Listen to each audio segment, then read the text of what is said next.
பங்குனி மாதத்தில் பெரும்பாலான கோவில்களில் தெய்வத் திருமணங்கள் நடைபெறும். ஏனென்றால் ஆணும் பெண்ணும் சேர்ந்த வாழ்க்கை பயணத்தில் இருவரும் சமமாக பங்கேற்று இல்லற வாழ்க்கையை நடத்த வேண்டும் என்று உணர்த்துவதாகும். மீன ராசியில் சூரிய பகவான் பங்குனி மாதத்தில் பிரவேசிப்பார். பங்குனி மாதத்தில்தான் மரம், செடி, கொடிகளில் உதிர்ந்த இலைகள் துளிர்க்க ஆரம்பிக்கும்.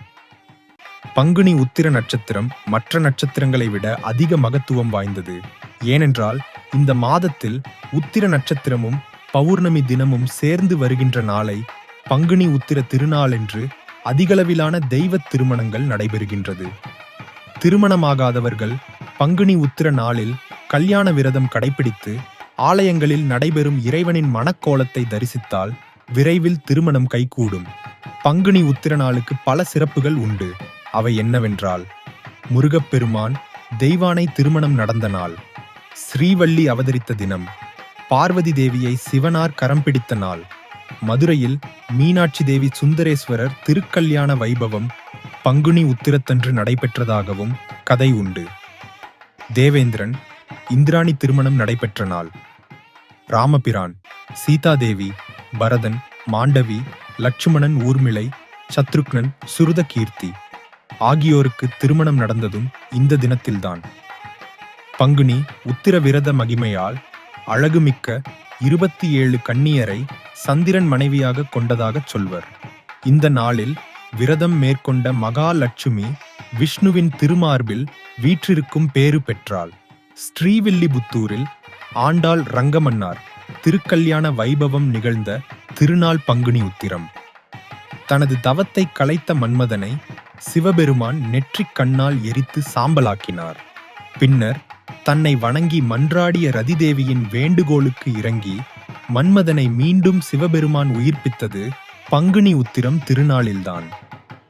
சுந்தரமூர்த்தி நாயனாருக்கு மணக்கோலத்தில் பிரம்மன் காட்சி தந்தது இந்த நாளில்தான். பிரம்மன் தன் நாவில் சரஸ்வதியை வைத்த தினம் பங்குனி உத்திரம் என்பர். ஸ்ரீ ஐயப்பனின் முந்தைய அவதாரமான சாஸ்தா அவதரித்தது பங்குனி உத்திர திருநாளில். அர்ஜுனன் அவதரித்தது இந்த நாளில்தான். காரைக்கால் அம்மையார் பங்குனி மாதத்தில்தான் முக்தி பெற்றார். ஸ்ரீ மகாலட்சுமியின் அவதார நாளான பங்குனி உத்திரத்தின் போது வைணவ ஆலயங்களில் மணக்கோலத்தில் தாயாரும் திருமாலும் காட்சி தருவர்.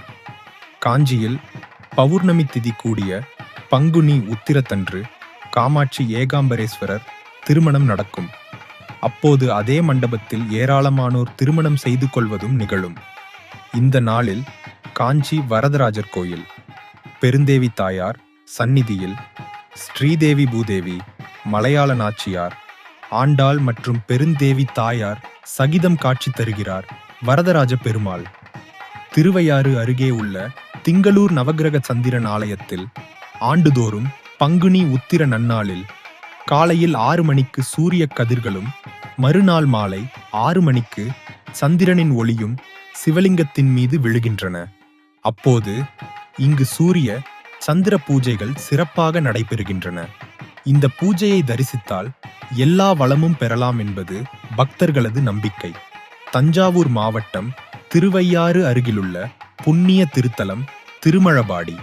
இந்த தலத்தில் பங்குனி மாதத்தில் நடைபெறும் நந்திதேவரின் திருமண வைபவம் வெகு பிரசித்தி. திருமண தோஷம் உள்ளவர்கள் திருமழப்பாடி சென்று இந்த வைபவத்தை தரிசித்தால் விரைவில் திருமணம் நடைபெறும் என்பது ஐதீகம். நந்தி கல்யாணம் பார்த்தால் முந்தி கல்யாணம் நடக்கும் என்று பழமொழியே உண்டு. பங்குனி உத்திர திருநாளன்று சில கோயில்களில் தீர்த்தவாரி நடைபெறும். அப்போது அந்தந்த தலங்களில் உள்ள கடல், ஏரி மற்றும் குளம் ஆகிய புனித நீர் நிலைகளில் நீராடினால் புண்ணியம் உண்டு. வருகிற ஏப்ரல் 11ஆம் தேதி பங்குனி உத்திர திருநாள். வாய்ப்பு உள்ளவர்கள் பங்குனி உத்திர நாளில் இறைவணங்கி அறம் தொடர எப்பொழுதும் நல்லதே நடக்கும்.